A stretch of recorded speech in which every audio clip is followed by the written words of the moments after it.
love The Amazing World of Gumball for its wild chaos, hilarious humor, and the crazy adventures of the Watterson family that change with every episode. But what if I told you that beneath all the laughter, this colorful world sometimes turns dark and lonely? Curious how a cartoon so funny can also teach us some of the saddest and most powerful lessons about moving on. That's exactly why you clicked this video, to uncover those hidden moments and the valuable truths they hold. The Wattersons are at dinner. And by dinner, I mean a full-on domestic disaster. The kids are chanting like they're storming a castle. It was a day like any other. While Nicole is holding on to her sanity by a single steamed carrot. Richard? Oh, he tries to help by yelling louder. Thanks, King. Real helpful. The kitchen turns into a war zone. Richard has somehow managed to turn the potatoes into bricks, tenderize the meat and the table, and light the stove on fire, all without breaking a sweat. Gumball and Richard do the classic stop, drop, and roll, like they're putting out the flames with their faces. Darwin sprays whipped cream, not on the fire, but directly onto Nicole's face. Then everything stops. Time literally freezes. Nicole's eye twitches like a glitching robot, and she breaks the fourth wall. How did it come to this? She asks herself. And like any overworked mom with suppressed trauma, she blames Richard, and we go spiraling into her past. Flashback to Nicole as a teenager. She's sharp, focused, and absolutely not in the mood for her mom's nonsense. Straight A's on her report card? Doesn't matter. Her mom sees an F in gender because she's a girl. And apparently that's her excuse for not being perfect. Yikes, they're stuck in traffic and Nicole has 5 minutes to get to her karate tournament or risk her future imploding. So naturally, she does what any determined anime protagonist would do.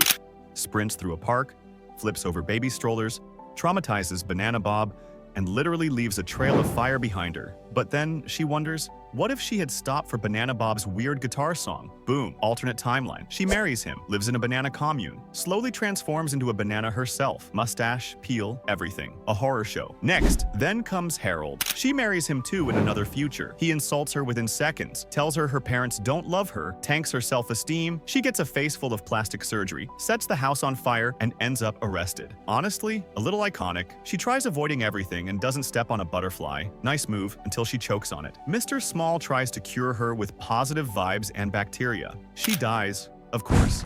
Then comes Sal. One thumb, no helmet, offers her a ride. She hops on the bike, dies instantly. End of timeline. No morale, just bones. Finally, we land on Richard's timeline. And it's weirdly sweet. He's stuck in a log feeding squirrels. Nicole helps him. He gives her half a nut, whatever that means. And instead of going to the tournament, they just hang out. That's the beginning. What follows is a montage of their life together. Swings, cloud watching, Richard embarrassing himself, Nicole's parents disowning her, ramen dinners, pregnancy panic, Gumball being born, Darwin being adopted, Anais literally naming herself at the hospital like a tiny Bond villain. It's chaotic, it's messy, but it's real. Then comes a quiet moment. Nicole asks Richard what he would do if he were her. He thinks for a moment and says, What would you do if you were me? If I had done everything you've done, sleep till I'm 40.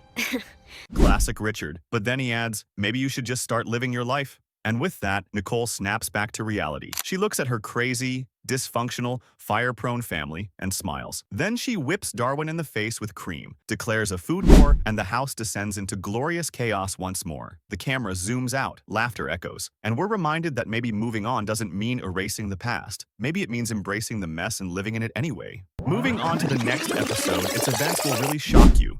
So, put on your armor and be ready. The Job. Season 3, Episode 4.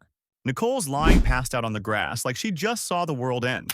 Gumball and Darwin shake her awake and she goes, I had this nightmare Richard got a job. Plot twist, he actually did, as a pizza delivery guy. Nicole's weirdly proud, which should have been a big red flag. Richard thinks this job is awesome because he gets free pizza. Gumball and Darwin are amazed and ask how. Richard's answer? Not technically free. Cut to Richard absolutely demolishing pizza slices before even starting deliveries. His technique? Eat the center, smoosh the crust together, then gaslight the customer into thinking it's a free meal. Classic Richard. Nicole sends Gumball and Darwin to keep tabs on him. They hop on their bikes and start delivering pizzas with the grace of a chaotic fever dream. Gumball hands a pizza to a couple who literally think it's their baby. He drops it, falls down the steps, slow motion style, like he's in a war movie. Red sauce splatters everywhere like blood. Everyone's traumatized, especially the pepperonis. Meanwhile, Darwin and Gumball try to whip up a vegetarian pizza from dirt and a chewed up Gumball as mozzarella. They hand it to Mr. Small,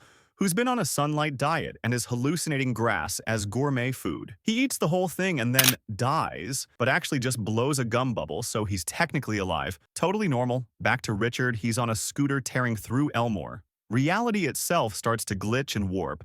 Gravity breaks, colors swap, mannequins get new outfits. Richard's joyride is literally ripping the fabric of reality apart. Nicole's at home trying to drink water, but thanks to Richard speeding by, the water flows upward like a reverse waterfall. Ace watches and is amazed, while Nicole slowly spirals into full-on insanity. At the Banana family's place, Gumball delivers their pizza, and suddenly they start chanting pizza, pizza, pizza, like some demonic cult. Richard drives past and glitches them into an infinite loop. Elmore's definitely unraveling. Nicole finally accepts that Richard getting a job has destabilized all of existence. Dogs and cats are living together. Reality's bending like it owes her money. In desperation, she kidnaps Larry, the pizza boss, to fire Richard and save the multiverse. Meanwhile, Richard's still cruising like a lunatic. Every twist of the throttle sends shockwaves messing with time and gravity, even turning people into real-life humans for about 3 seconds. Yes, live-action Gumball and friends. It's haunting. Gumball's and Ice's heads switch, Darwin glitches like a broken Nintendo cartridge,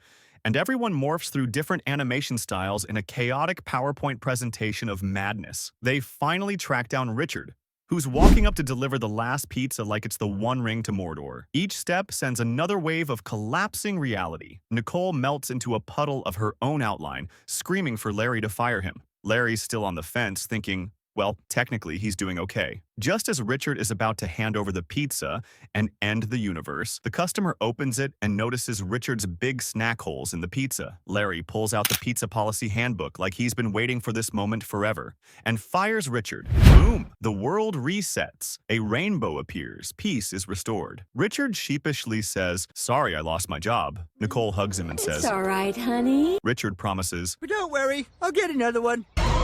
Gumball and Darwin stare at the camera like they know what's coming, and honestly, it's sad, because now we all know Richard will never actually get a job.